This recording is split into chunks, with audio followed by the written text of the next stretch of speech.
Baik, untuk waktu ini kita nak terus mendapatkan dan kita berdiskusi berkaitan dengan perkara ini dan mendapatkan pandangan daripada penganalisis politik Universiti Utara Malaysia Profesor Dr. Ahmad Martada Mohamad menerusi talian telefon ketika ini. Assalamualaikum Doktor. Waalaikumsalam, Ihsan. Ya, Doktor, melihat kepada situasi dan juga jajaran politik ini dari masa ke masa, dari hari ke hari, pastinya ada perkara-perkara baharu yang kita lihat dan juga kita dengar. Dari malam tadi mungkin membawa kepada hari ini tular pula berkaitan dengan dakwaan rakaman audio berkenaan dan juga ada desakan-desakan contohnya daripada UMNO sendiri berkaitan dengan parti itu. Bagaimana Prof melihat kepada percaturan dan juga permainan politik dalam UMNO ketika ini? Kita tahu bahawa pada ketika ini UMNO dari segi kepimpinan tidak begitu mendapat sokongan yang padu daripada pemimpin-pemimpin pertengahan. Ya, ini bukan satu perkara yang bisa boleh disangkalkan. Kenapa? Kerana kita lihat di kalangan sebahagian pemimpin ada yang telah menyatakan bahawa perlunya ada pemilihan dibuat segera di dalam UMNO untuk memastikan bahawa hala tuju UMNO kehadapan terutama dalam menghadapi PRU yang ke-15 itu akan lebih jelas. Namun Presiden dan juga beberapa pemimpin yang lain menyatakan bahawa mereka perlu menangguhkan dulu pemilihan untuk memastikan bahawa mereka boleh memberi tumpuan sepenuhnya kepada PRU ke-15. Jadi berdasarkan kepada senario itu kita dapati memang ada di kalangan pemimpin-pemimpin yang tidak bersetuju dengan Presiden dan beberapa barisan-barisan MC yang lain. Jadi bagi saya bukan satu perkara yang baru di mana kita lihat timbul pelbagai isu yang dibangkitkan akhir-akhir ini yang menunjukkan bahawa terdapat perbalahan di kalangan kepimpinan UMNO sendiri dan kita pasti bahawa keretakan dan konflik ini akan terus berpanjangan sehinggalah perlunya ada kepada pemilihan. Kerana jika sekiranya tidak ada pemilihan, maka saya pasti akan timbul pelbagai lagi isu-isu yang akan diketengahkan oleh pelbagai pihak demi memastikan bahawa mungkin ada pihak yang tidak bersetuju dengan kepimpinan daripada Presiden sendiri dan juga ada pihak daripada Presiden yang tidak bersetuju dengan kepimpinan yang lain. Maka sudah tentulah kem-kem tertentu yang terdapat di dalam UMNO ini akan sentiasa bertelagah untuk memastikan bahawa mungkin kepimpinan yang sekarang ini dikekalkan manakala ada bahagian yang lain mahu kepimpinan yang sekarang ini digantikan dengan pemimpin-pemimpin lain untuk mencorakkan masa depan UMNO terutama dalam menghadapi PRU yang ke-15. Jadi saya kira bukan hari ini dan bukan beberapa minggu yang lalu saja timbul pelbagai isu. Saya pasti akan timbul pelbagai lagi isu mungkin yang lebih menarik ataupun yang lebih kontroversi pada masa-masa akan datang kerana kita lihat bahawa konflik ini tidak ada penghujung pada ketika ini. Dengan pelbagai lagi isu seperti yang dinyatakan oleh doktor dan juga desakan terhadap Presiden UMNO, apa perkara dan juga langkah yang perlu dilakukan oleh Presiden UMNO ketika ini, doktor? Bagi saya mungkin kalau kita lihat pada kemelut yang berlaku, sudah pastilah pemimpin ataupun Presiden UMNO perlu memikirkan sedalam-dalamnya apakah ada keperluan untuk mengadakan pemilihan terutama di kalangan pemegang-pemegang jawatan di dalam UMNO. Kerana kita tahu bahawa tempoh pemilihan akan berakhir pada Ogos ini. Jadi sekiranya pemilihan ini ditangguhkan, sudah pasti akan menimbulkan lagi pelbagai polemik di dalam parti.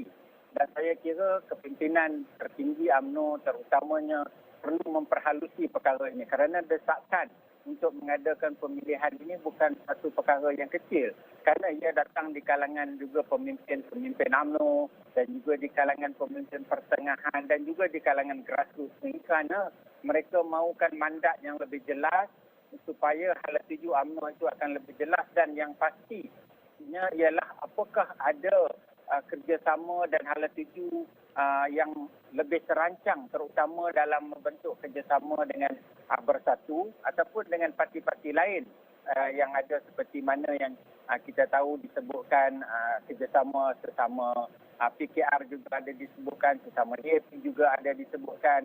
Jadi sudah tentulah pimpinan bawahan dan pertengahan tidak begitu pasti ke manakah hala tuju UMNO sebenarnya.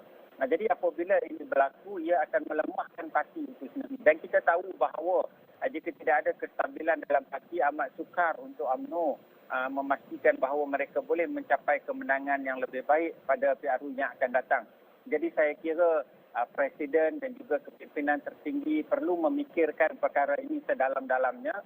Apakah perlu untuk mengadakan pemilihan dengan segera ataupun untuk menangguhkan pemilihan, memberikan tumpuan kepada PRU, tetapi mungkin akan menerima implikasi-implikasi lain, terutama dari segi memastikan kestabilan parti itu akan berada pada suatu tahap yang lebih baik, ataupun mungkin keutuhan parti itu akan sukar kerana apabila tidak adanya pemilihan maka sudah pastilah suara-suara kritikan akan terus bergema, sehinggalah pihak-pihak yang tidak berpuas hati ini akan dapat apa yang mereka cuba suarakan.